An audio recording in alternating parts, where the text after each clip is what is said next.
చూసానండి, చాలా ఎక్స్ట్రాడినరీగా ఉంది కొరియర్ కనకరాజు టీజర్ అయితే. వరుణ్ తేజ్ అతను మాట్లాడే ఈజు, అతని డైలాగులు చూస్తే కనుక చాలా కాన్ఫిడెంట్ గా ఈ సినిమా మీద కాన్ఫిడెంట్ గా ఉన్నాడు.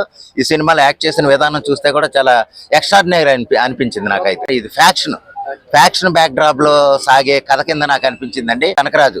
కానీ కొరియన్ కనకరాజు ఎందుకు అంటారు? ఆ కొరియన్ అనే పదం ఈ కనకరాజుకి ఎందుకు యాడ్ అయిందని చూడాలంటే కనుక మనం సినిమా దాకా వెయిట్ చేయాలి. ఎన్ని బ్యాక్ డ్రాప్స్ కి ఏంటంటే అండి, రాయలసీమ బ్యాక్ డ్రాపే బాగుంటుంది.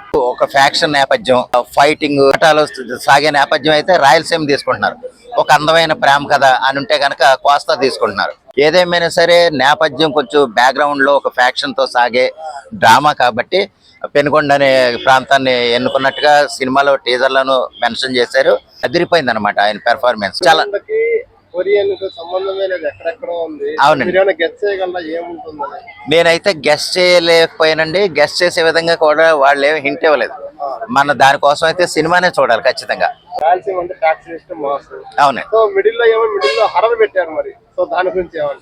అదేనండి. మొత్తం మీద బ్యాక్ డ్రాప్ ఏంటంటే మనకి పెనుకొండగా తీసుకున్నారు.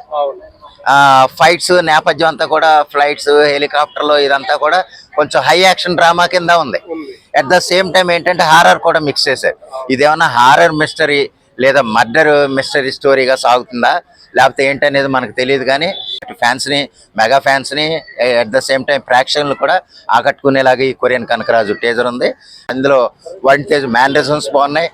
అంటే అటు ఫైట్ చూసేవాళ్ళని, డ్యాన్స్ చూసేవాళ్ళని, డైలాగ్స్ చూసేవాళ్ళని, యాక్షన్ చూసేవాళ్ళని అందరినీ ఆకట్టుకునేలాగా ఈ సినిమా ఉంటుందంటంలో సందేహం అండి. అయితే చాలా కాలానికి, అంటే చాలా గ్యాప్ వచ్చింది ఈ మధ్యకాలంలో. వరుణ్ తేజ్ కొన్ని సినిమాలు కొంచెం దెబ్బతింటాం, తర్వాత లేకుండా పోవటం.